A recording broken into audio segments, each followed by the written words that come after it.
नमस्कार। तो कैसे हैं आप सभी लोग। शुरू करते हैं हिंदी टेस्ट की श्रृंखला को, जो कि बीच में किसी कारणवश रुक गई थी। प्रैक्टिस सेट, जिसका आज थर्ड है हिंदी टेस्ट। इससे पहले 2 प्रैक्टिस सेट करवाए जा चुके हैं, जिनकी लिंक डिस्क्रिप्शन में दी हुई है, उसकी प्लेलिस्ट बना दी गई है। आज उसी क्रम में आगे बढ़ते हैं।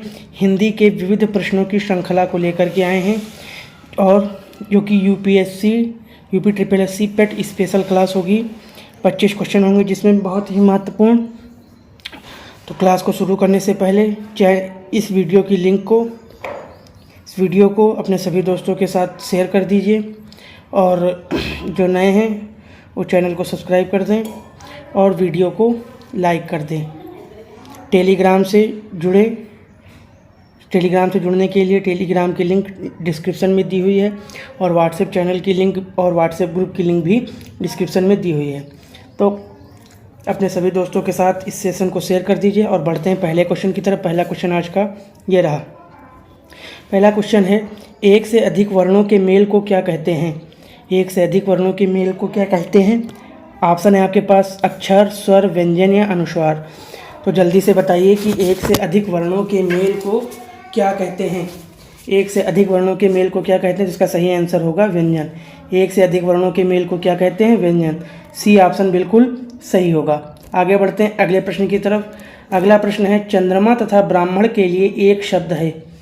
यानी चंद्रमा और ब्राह्मण के लिए एक शब्द कौन सा है, जो ऑप्शन में दिया हुआ है? ऑप्शन है आपके पास ए सोम, बी द्विज, सी वर्ण, सी डी श्रेष्ठ।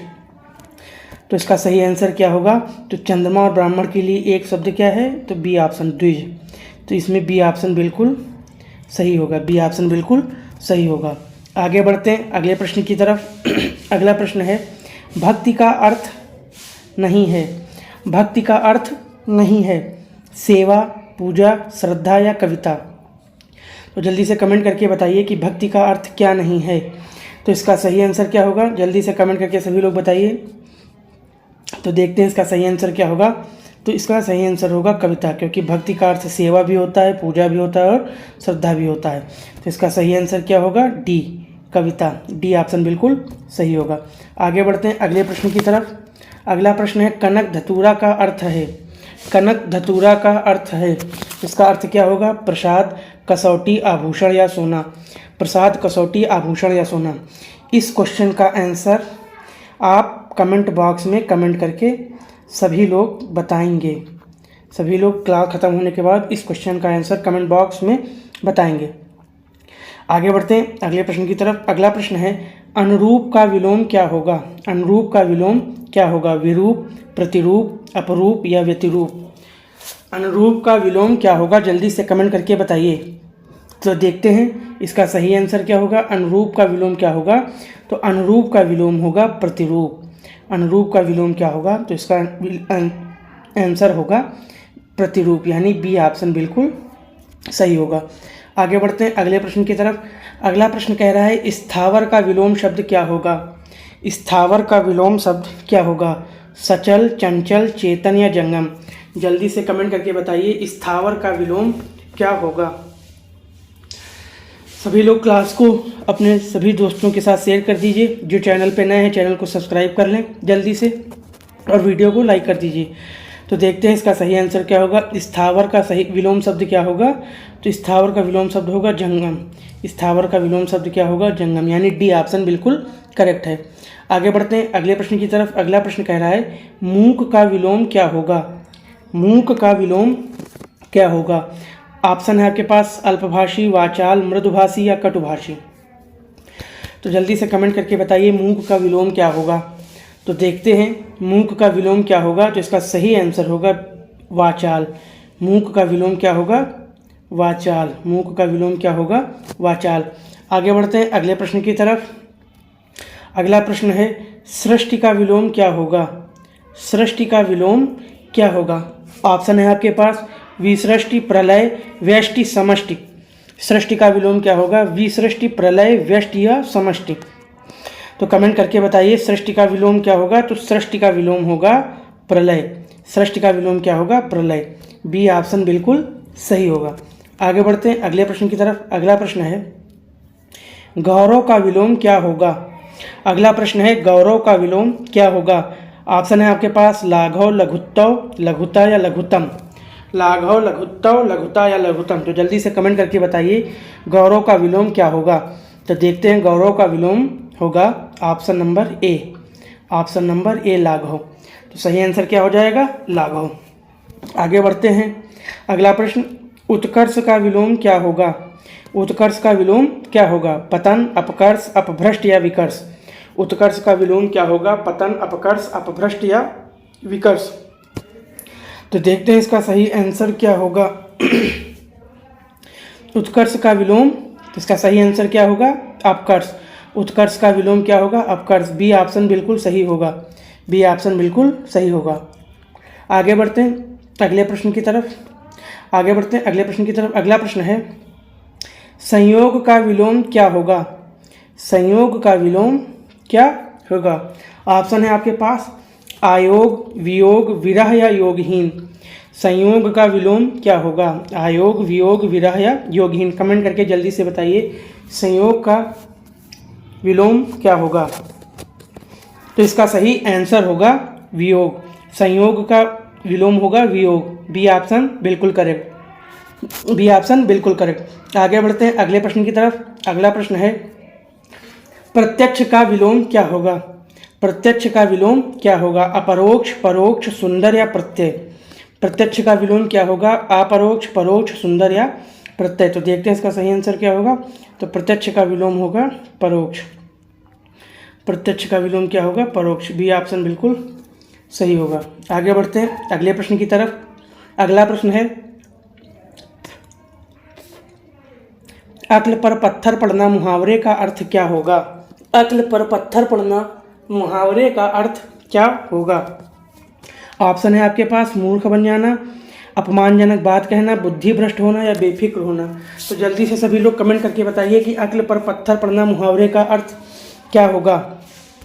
तो देखते हैं इसका सही आंसर क्या होगा। इसका सही आंसर होगा बुद्धि भ्रष्ट होना। अक्ल पर पत्थर पड़ना, बुद्धि भ्रष्ट होना। सी ऑप्शन बिल्कुल सही होगा। आगे बढ़ते हैं अगले प्रश्न की तरफ। अगला है जूतम पैजार मुहावरे का अर्थ क्या होगा। जूतम पैजार मुहावरे का अर्थ क्या होगा। लड़ाई झगड़ा होना, लूट मचाना, झीना झपटी करना या इनमें से कोई नहीं। तो जल्दी से कमेंट करके बताइए जूतम पैजार मुहावरे का अर्थ क्या होगा। तो देखते हैं इसका सही आंसर क्या होगा। इसका सही आंसर होगा लड़ाई झगड़ा होना। जूतम पैजार का मुहावरे का अर्थ होगा लड़ाई झगड़ा करना। ए ऑप्शन बिल्कुल सही होगा।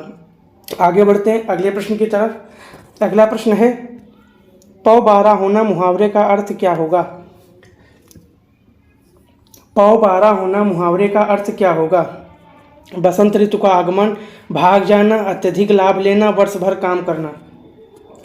पौ बारा होना मुहावरे का अर्थ क्या होगा। ऑप्शन है आपके पास बसंत ऋतु का आगमन, भाग जाना, अत्यधिक लाभ लेना या वर्ष भर काम करना।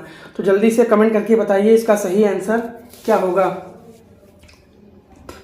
जल्दी से कमेंट करके बताइए सभी लोग इसका सही आंसर क्या होगा। तो देखते हैं इसका सही आंसर होगा अत्यधिक लाभ लेना। पौ बारा होना मुहावरे का अर्थ होगा अत्यधिक लाभ लेना। सी ऑप्शन बिल्कुल सही होगा।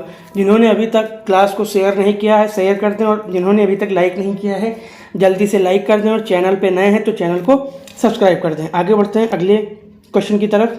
क्वेश्चन नंबर 16, कान का कच्चा होना मुहावरे का अर्थ क्या होगा। कान का कच्चा होना मुहावरे का अर्थ क्या होगा। बहरा होना, सुनी सुनाई बातों पर विश्वास करना, सभी पर अविश्वास करना या कम सुनाई देना। तो जल्दी से कमेंट करके बताइए कि कान का कच्चा होना मुहावरे का अर्थ क्या होगा। जल्दी से सभी लोग कमेंट करके बताएं।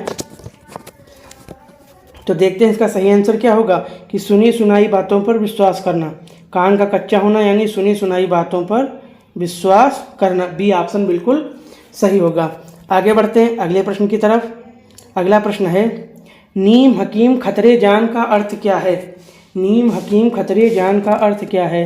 अल्प ज्ञान हानिकारक होता है, नीम के कड़वेपन का ज्ञान होना, नीम का प्रयोग हकीम द्वारा करना या उक्त में से कोई नहीं। तो जल्दी से सभी लोग कमेंट करके बताइए नीम हकीम खतरे जान का अर्थ क्या है। नीम हकीम खतरे जान का अर्थ क्या है। अल्प ज्ञान हानिकारक होता है, नीम के कड़वेपन का ज्ञान होना या नीम का प्रयोग हकीम द्वारा करना या उक्त में से कोई नहीं। तो इसका सही आंसर होगा अल्प ज्ञान हानिकारक होता है। नीम हकीम खतरे जान, इसका सही आंसर क्या होगा? अल्प ज्ञान हानिकारक होता है। ए ऑप्शन बिल्कुल सही होगा। आगे बढ़ते हैं अगले प्रश्न की तरफ। अगला प्रश्न है चिकना घड़ा होना, इसका अर्थ क्या होगा? चिकना घड़ा होना, इसका अर्थ क्या होगा? चिकना चुपड़ा होना, समृद्ध होना, निर्लज्ज होना, मधुरभाषी होना। चिकना घड़ा होना का अर्थ क्या होगा? चिकना चुपड़ा होना, समृद्ध होना, निर्लज्ज होना या मधुरभाषी होना। तो देखते हैं इसका सही आंसर क्या होगा। तो इसका सही आंसर होगा चिकना घड़ा होना यानी निर्लज्ज होना। चिकना घड़ा होना यानी निर्लज्ज होना। सी ऑप्शन बिल्कुल सही होगा। सी ऑप्शन बिल्कुल सही होगा। आगे बढ़ते हैं अगले प्रश्न की तरफ। अगला प्रश्न, कुकुरमुत्ता के रचयिता कौन है? कुकुरमुत्ता के रचयिता कौन है? पंत, निराला, महादेवी वर्मा या प्रसाद? पंत, निराला, महादेवी वर्मा या प्रसाद? तो इसका सही आंसर कमेंट करिए जल्दी से। देखते हैं इसका सही आंसर क्या होगा। इसका सही आंसर होगा निराला। कुकुरमुत्ता रचना के रचयिता कौन है? तो आप कहेंगे निराला। बी ऑप्शन बिल्कुल सही होगा। बी ऑप्शन बिल्कुल सही होगा। आगे बढ़ते हैं अगले प्रश्न की तरफ। अगला प्रश्न है राम की शक्ति पूजा किसकी कृति है? राम की शक्ति पूजा किसकी कृति है? पंत की, प्रसाद की, निराला की या किसी की नहीं? तो जल्दी से कमेंट करके बताइए कि राम की शक्ति पूजा किसकी कृति है। राम की शक्ति पूजा किसकी कृति है? तो देखते हैं इसका सही आंसर क्या होगा। इसका सही आंसर होगा सी ऑप्शन निराला। राम की शक्ति पूजा किसकी कृति है? निराला की। राम की शक्ति पूजा किसकी कृति है? तो आप कहेंगे किसकी? निराला की। आगे बढ़ते हैं अगले प्रश्न की तरफ। अगला प्रश्न है आवारा मसीहा के लेखक कौन है? आवारा मसीहा के लेखक कौन है? शरत चंद्र, धर्मवीर भारती, विष्णु प्रभाकर या अमृत राय? शरत चंद्र, धर्मवीर भारती, विष्णु प्रभाकर या अमृत राय? जल्दी से कमेंट करके बताइए 21 नंबर का सही आंसर क्या होगा। 21 नंबर का सही आंसर क्या होगा? तो देखते हैं इसका सही आंसर क्या होगा। तो आवारा मसीहा के लेखक कौन है? तो विष्णु प्रभाकर। आवारा मसीहा के लेखक कौन है? विष्णु प्रभाकर। आवारा मसीहा के लेखक कौन है? विष्णु प्रभाकर। आगे बढ़ते हैं अगले प्रश्न की तरफ। अगला प्रश्न है कलम का सिपाही के लेखक कौन है? कलम का सिपाही के लेखक कौन है? प्रेमचंद, अमृत राय, रामविलास शर्मा या विष्णु प्रभाकर? कलम का सिपाही के लेखक कौन है? प्रेमचंद, अमृत राय, रामविलास शर्मा या विष्णु प्रभाकर? जल्दी से कमेंट करिए, सभी लोग जल्दी से कमेंट करिए और देखते हैं इसका सही आंसर क्या होगा। तो इसका सही आंसर होगा अमृत राय। कलम का सिपाही के लेखक कौन है? अमृत राय। कलम का सिपाही के लेखक कौन है? अमृत राय। आगे बढ़ते हैं अगले प्रश्न की तरफ। अगला प्रश्न है क्या भूलूं क्या याद करूं किसकी रचना है? क्या भूलूं क्या याद करूं किसकी रचना है? हरिवंश राय बच्चन, प्रेमचंद, नेहरू, रामविलास शर्मा? हरिवंश राय बच्चन, प्रेमचंद, नेहरू या रामविलास शर्मा? तो देखते हैं, जल्दी से कमेंट करिए क्वेश्चन नंबर 23 का आंसर क्या होगा। सभी लोग जल्दी से कमेंट करिए जिसका सही आंसर। देखते हैं इसका सही आंसर क्या होगा। क्या भूलूं क्या याद करूं किसकी रचना है? हरिवंश राय बच्चन की। किसकी रचना है? तब आप कहेंगे हरिवंश राय बच्चन की। आगे बढ़ते हैं अगले प्रश्न की तरफ। अगला प्रश्न है अर्धनारीश्वर नामक उपन्यास के लेखक कौन है? अर्धनारीश्वर नामक उपन्यास के लेखक कौन है? धर्मवीर भारती, राही मासूल रजा, विष्णु प्रभाकर या निराला? अर्धनारीश्वर नामक उपन्यास के लेखक कौन है? धर्मवीर भारती, राही मासूल रजा, विष्णु प्रभाकर या निराला? तो जल्दी से कमेंट करके बताइए सभी लोग 24 का आंसर क्या होगा। तो देखते हैं इसका सही आंसर क्या होगा। इसका सही आंसर होगा सी ऑप्शन, विष्णु प्रभाकर। अर्धनारीश्वर नामक उपन्यास के लेखक कौन है? विष्णु प्रभाकर। कौन है? तो आप कहेंगे विष्णु प्रभाकर। आज की क्लास का लास्ट प्रश्न, 84 वैष्णवन की वार्ता के लेखक कौन है? 84 वैष्णवन की वार्ता के लेखक कौन है? गोकुलनाथ, विट्ठलनाथ, नंददास, इनमें से कोई नहीं? तो जल्दी से कमेंट करके बताइए 25 का सही आंसर क्या होगा। 84 वैष्णवन की वार्ता के लेखक कौन है? गोकुलनाथ, विट्ठलनाथ, नंददास या कोई नहीं? तो देखते हैं इसका सही आंसर क्या होगा। इसका सही आंसर होगा ऑप्शन नंबर ए, गोकुलनाथ। 84 वैष्णवन की वार्ता के लेखक कौन है? तब आप कहेंगे गोकुलनाथ। तब आप कहेंगे गोकुलनाथ। तो आज की क्लास यहीं पे कंप्लीट होती है, जिसमें 25 क्वेश्चन आपको बहुत ही मोस्ट इम्पॉर्टेंट यूपी SSSC पेट से रिलेटेड कराए गए, जो कि अभी एग्जाम होना है आपका। तो आप इस क्लास को ज़्यादा से ज़्यादा शेयर कर दीजिए अपने सभी दोस्तों के साथ और लाइक कर दीजिए वीडियो को। चैनल पे नए हैं, चैनल को सब्सक्राइब कर लीजिए।